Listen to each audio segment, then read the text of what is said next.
طفیل بن عمر دوسی قبیلہ دوس کے سردار تھے۔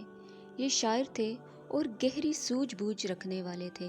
سن 11 نبوی میں مکہ تشریف لائے تو اہل مکہ نے بڑھ کر ان کا استقبال کیا اور نبی صلی اللہ علیہ وآلہ وسلم سے اس قدر ڈرایا کہ جب وہ مسجد حرام میں آئے تو کان میں روئی ٹھونس لی کہ کہیں آپ کی کوئی بات سنائی نہ پڑ جائے۔ مگر ہوا یہ کہ اس وقت نبی صلی اللہ علیہ وآلہ وسلم خانہ کعبہ کے پاس کھڑے نماز پڑھ رہے تھے۔ آپ کی آواز ان کے کانوں میں پڑ ہی گئی۔ انہوں نے جو کچھ سنا بہت اچھا محسوس کیا۔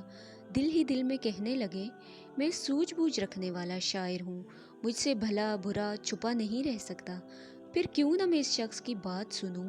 اگر اچھی ہوئی تو قبول کر لوں گا، بری ہوئی تو نہیں مانوں گا۔ چنانچہ جب نبی صلی اللہ علیہ وآلہ وسلم گھر تشریف لائے تو وہ بھی آپ کے پیچھے ہو لیے اور گھر کے اندر آ کر آپ سے اپنا واقعہ بیان کیا اور عرض کی کہ آپ اپنا دین پیش کریں۔ آپ صلی اللہ علیہ وآلہ وسلم نے اسلام پیش کیا اور قرآن کی تلاوت کی۔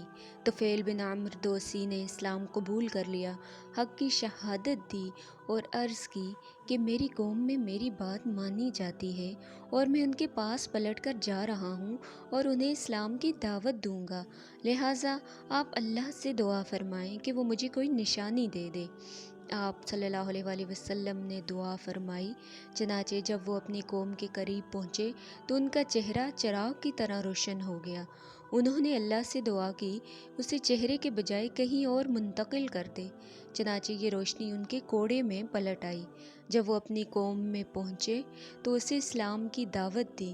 والد اور بیوی نے اسلام قبول کر لیا مگر قوم نے تاخیر کی، لیکن جب انہوں نے صلح حدیبیہ کے بعد مدینہ ہجرت کی تو ان کے ساتھ ان کی قوم کے 70 یا 80 گھرانے تھے۔